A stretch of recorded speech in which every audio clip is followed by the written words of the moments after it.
Coming up on Nebraska Stories, meet the private man behind some very important gifts to the public. The Husker volleyball women head west to Ogallala. Rodeo through the lens of a photographer. The Nebraska man who is the cookie king of New York. And using drones to battle wildfires.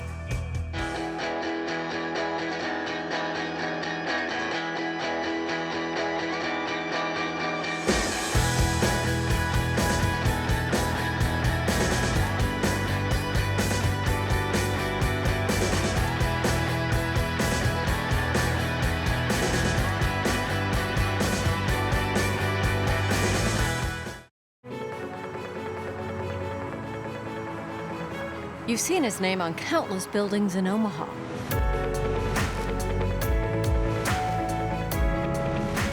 But unlike Omaha's most famous billionaire, we've done better than virtually any country in the world.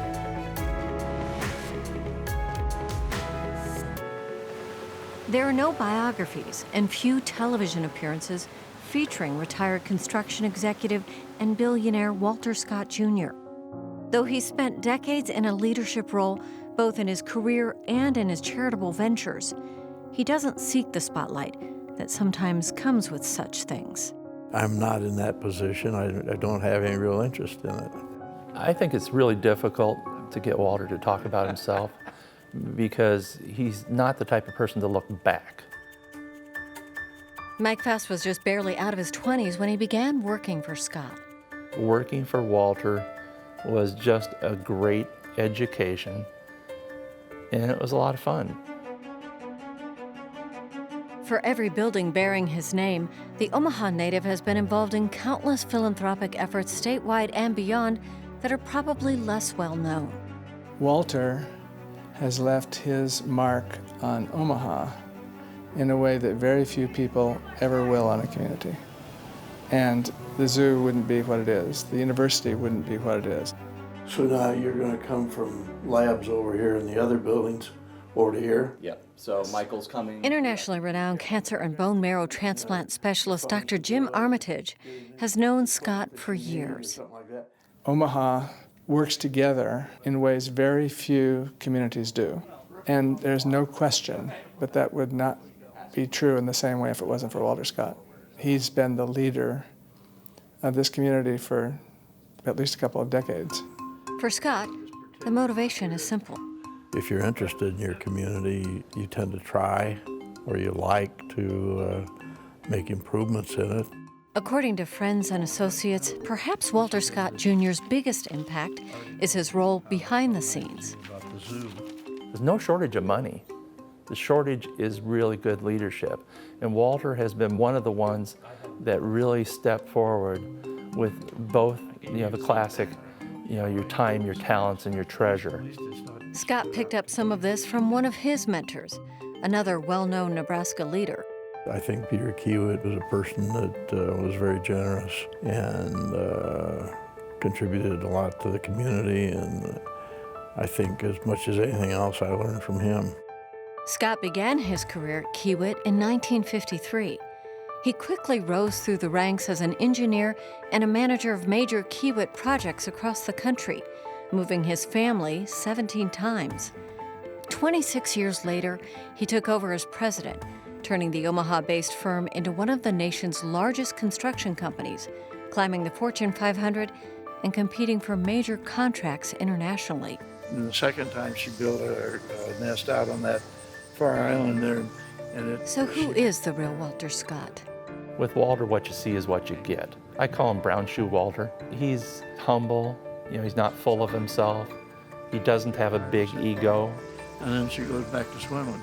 Like the image that some people would have of, these captains of industry. And he's got a good heart. That's the real Walter. He's still the same guy. He's a few words, get things done, but always quiet person, really. He's a man of relatively few words, but all of his words count. He knows how to motivate people and inspire people. At 85, he is enjoying life, especially his 2 dogs and his growing family of swans. We'll see how much they like the lettuce. And while he could simply write the checks, he still serves on a number of corporate and nonprofit boards, responsibility he takes very seriously. I don't think you're being a responsible person if you don't, I mean, if you just said, go do it, and then forget about it, how do you know whether it was done right? This is much more than just writing a check. This is about having a vision. Something's important as far as building. And Scott still knows his way around a construction site. He's touring one of the latest projects funded in part by his foundation, named for Scott and his late wife, Suzanne. It's a 10-story research tower with 98 labs, part of the new Buffett Cancer Center, and it puts all of the cancer researchers in one place. We'll just go over to the other lab. The tower will feature the nation's largest healing arts sanctuary, featuring the work of glass artist Dale Chihuly. Scott is a big fan of Chihuly's work and has a custom piece in the ceiling of his home.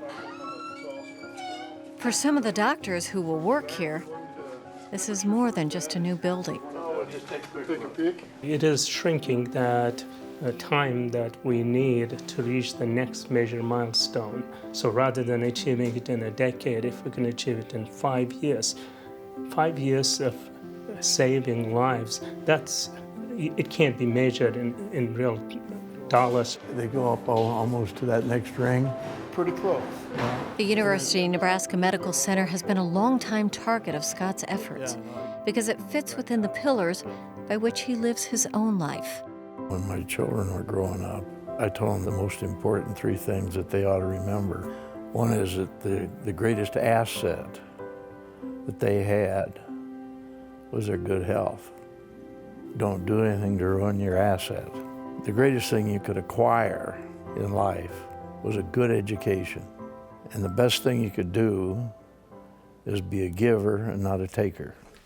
One of his gifts to Omaha is the Avenue Scholars, a program that pairs young people with advisors to help them make the jump from high school to college. And at the college level, he funds scholarships as well. It's fun to have the opportunity to see what these young people do with their lives. As I say, I've been in the business long enough now that I'm periodically getting notes or letters from people saying, oh, we appreciate the help you gave us, and this is what we're doing now. They're really doing important things as far as our society is concerned.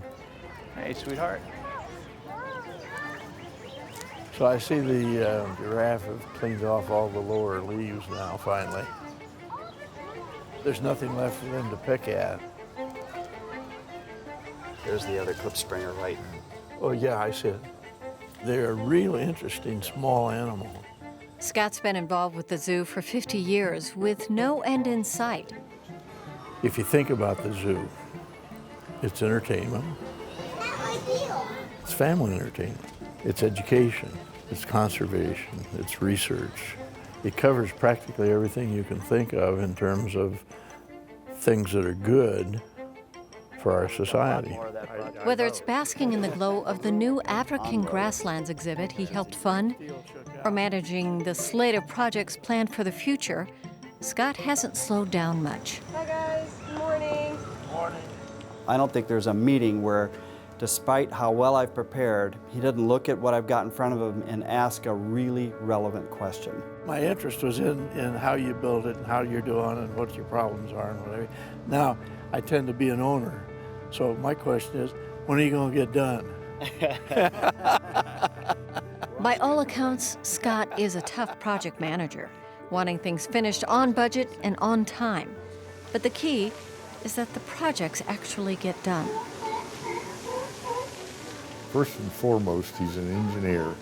So when you have a problem or a project or something, Walter analyzes it, looks at possibilities and parameters and pitfalls, and then you come to a decision and make a decision. Walter started out his career in the mud making things happen, and Walter likes to make things happen. There's still plenty of unfinished business for Scott, whether he's sharing his time, Nice to see you. his money, or his most important life lessons. Be a giver and not a taker. And giver doesn't mean that you give money or something. You give your time, give it your, share, make good things happen. If you get browsing material wherever you live, I think if you're not doing something to try and make it a better place to live, yeah, I think you're missing part of your purpose in life.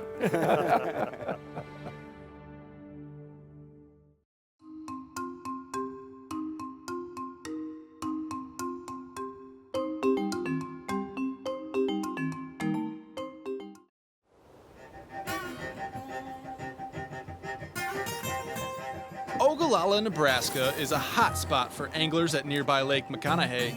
But on an April weekend in 2016, Ogallala had the big catch as they welcomed the 2015 Volleyball National Champs to town. I think when I first told a few people that the Husker National Championship team was coming here, they go, yeah, right. Like most, I would have done the same thing. And then as, John and I had talked, and he said, yeah, I think we can make this work. Coach Morgan had contacted John, I think about 2 years ago, asking to get us out here, and they told us they built this new school, so it was a perfect opportunity for us to get to Western Nebraska. We have 22 area schools just coming in tonight to watch these kids, and we had to share that with not Ogallala, but the whole radius of Western Nebraska. The reach of the national champions extends beyond the state border, and this trip might have exposed some recent converts.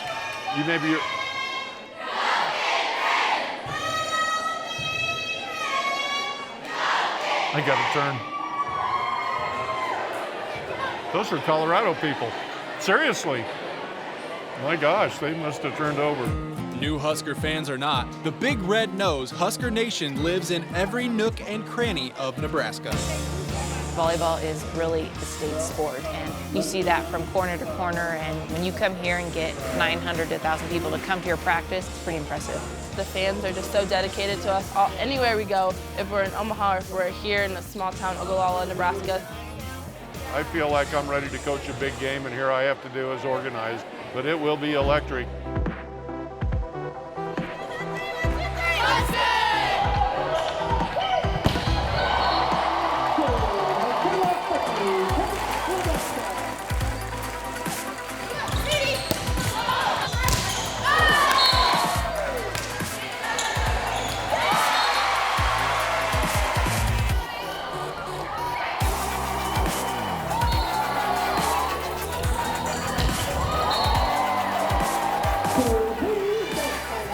This state has given so much to our program, and the girls see it, and any opportunity we have that we can get out and try to give back a little bit, and we understand what a commitment and sacrifice they have to make to try to get to watch us play during the fall. It's nice to see that passion be flamed by this type of venue for the small girls, not only for the Ogallala girls, but all the community around, that they'll remember this for a very, very long time. I think this just causes people to dream big and continue, the small town girls to think, I have this opportunity. And all these little girls out here who want to be something bigger, they can see that we can do anything that we put our mind to.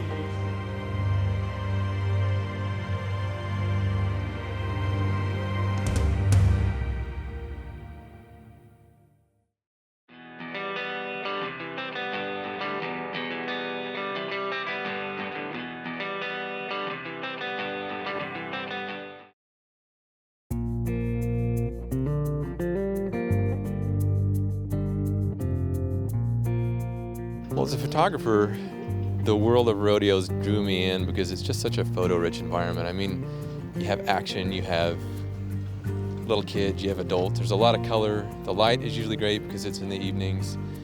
And I started out with that in mind, just looking at the color and the action, the wrecks and the fury. But the more I got into it, the more I started to fall in love with the culture and these people.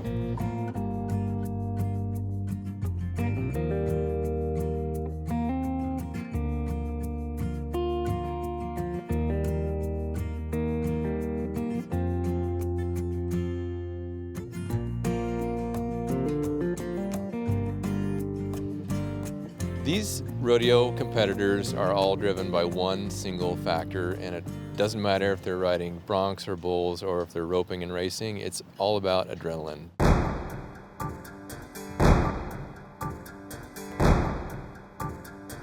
These are type A people, and they're addicted to what they do, and they love it.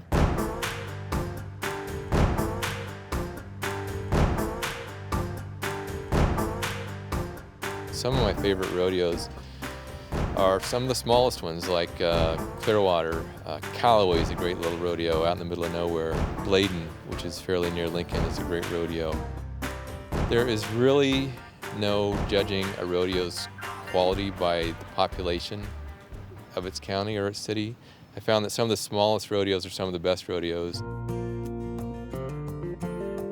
Yeah, I did take tens of thousands of photos, and it was torture weeding them down to the finals. There are some photos that I love in the book a lot. Some of them involve the little kids at the rodeo. A lot of them are real close calls that I happen to catch this split second of chaos that the human eye can't really comprehend. That's why I was in it in the first place. I just wanted to catch that total chaos, that frozen frame where nobody can really understand what's going on unless they analyze it in a photo. Well, I would hope that when people see my book and read what I wrote about the rodeo crowd and the sport of rodeo, first of all, that they have a better understanding of it. There are a lot of misconceptions about rodeo.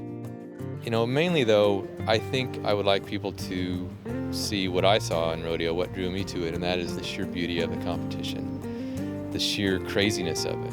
And there is a lot of craziness in rodeo. And the family atmosphere. All these things that sort of make Nebraska great is sort of summed up in the sport of rodeo in a way.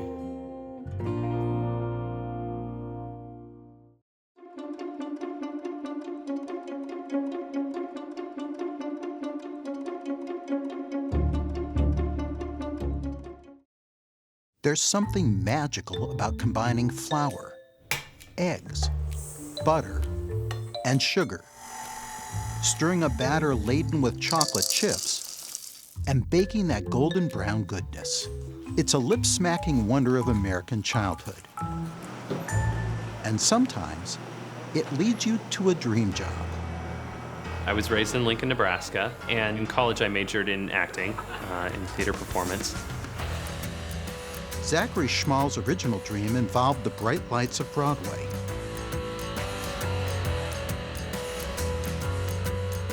I came to New York to pursue acting, and I had some successes. I had got some different regional gigs.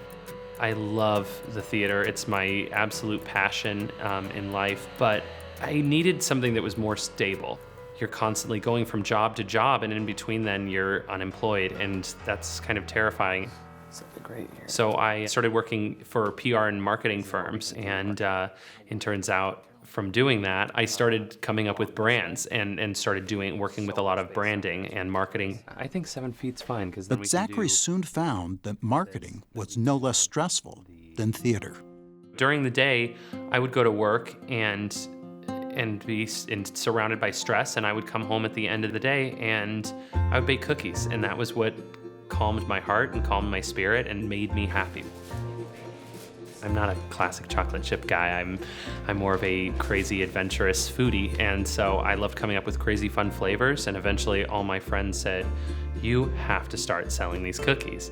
And at first I was like, why would I sell these cookies? It's something that I have fun doing. And then it was like, ding, isn't that the whole thing? That you want to end up in a career that you love and that you want to have fun with. And I thought, how would I do a company?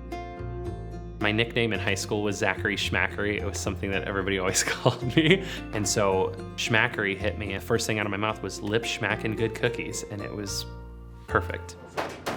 We have a list of 26 doughs that we're making at any given time. Today, Schmackery's is a hustling, bustling business. Excellent, thank you. You want to do that? Yeah. Sure. With 26 bakers and 40 different cookie flavors. This dough was just made about 10 minutes ago. This is our monster cookie. No calories. Low calorie. It's a family business with his mom and dad. But it didn't start out that way. Zachary's budding cookie business began from the cramped quarters of his New York apartment. I think my parents thought I was crazy when I started Schmackery's. I think they were like, okay, you know, enjoy, your cookies are good, but you know, I didn't really have culinary training. I didn't have experience running my own business. And so I think they just sat and watched on the wings. And, you know, I went from selling a couple dozen a day, and then I was getting orders for 50 dozen at a time, you know, and it was crazy. And that's when I moved into a storefront. Schmackery's opened up just off Times Square, not far from where Zachary's dreams started. And soon, his parents, Jeff and Maria, became his business partners. I couldn't have been more happy because, you know, there's nobody in the world that you can trust more, and I welcome them with open arms. Sweet corn cookie, made straight from Husker Land, and it is awesome. This is the famous Schmackery Smash. We pull out all of our cookies halfway through baking, and we just pat them down to make sure that they look like cookies. This is Zach's maple bacon. Actually has pieces of bacon in it. And this is my favorite cookie, maple bacon. Because he's a junk food junkie. And it's awesome. Good job. Bacon delicious. Sweet and savory, just perfect. But the family bond has become more special ever since Jeff was diagnosed with terminal cancer. What can we do to make the best this time? And it's been really gratifying for just the three of us to be together and working in the store together, getting our hands dirty together, and we just have fun. And then to see it all be a success, it's really been neat. Anything else? Nothing. $5, thanks. Today, Schmackery's is a $2 million successful gourmet cookie business. And Zachary has finally made his mark in the theater district. Is the cookie business a metaphor for life? Maybe.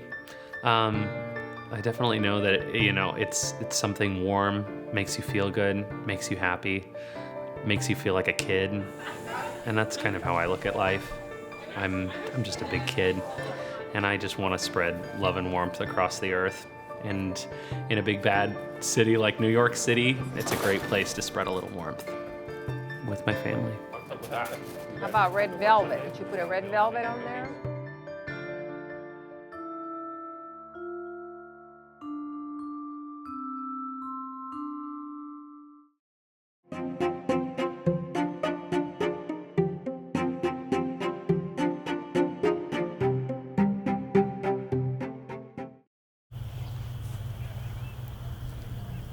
Homestead National Monument is a site that commemorates the Homesteading Act of 1862. One of the things that ties everything together is a tallgrass prairie. This tallgrass prairie is actually the second oldest restored prairie in the nation, the oldest restored prairie within the National Park Service. It's important that we maintain good health with the prairie.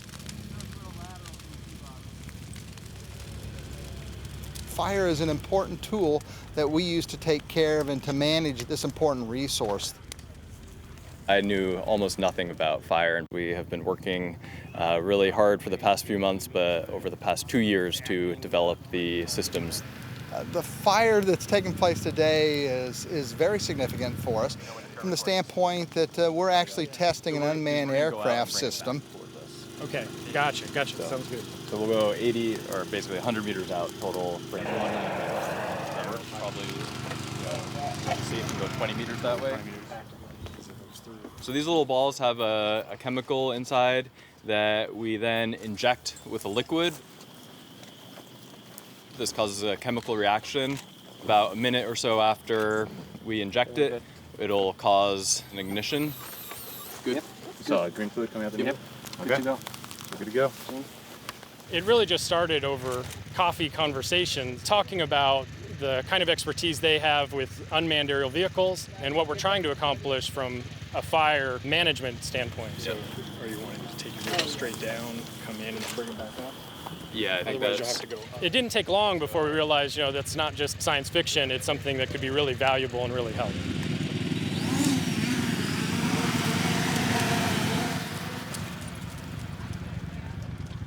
Right now, the ability to burn large landscapes in very rough terrain is dependent upon people riding four-wheelers through a lot of areas with drip torches where they're lighting.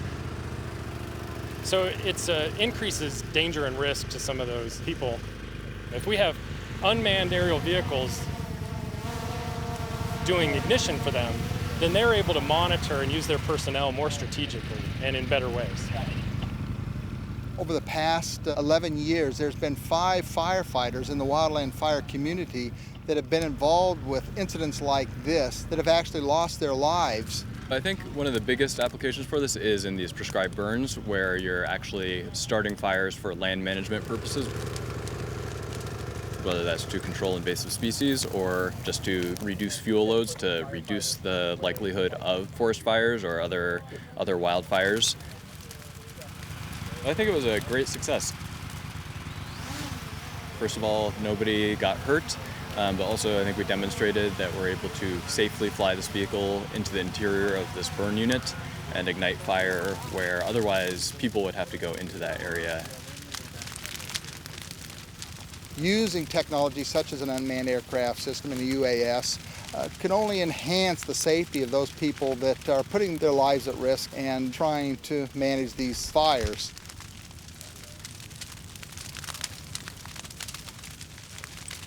This is the kind of more cheap, more affordable, you're removing the risk to people. Yeah, it really could be transformative.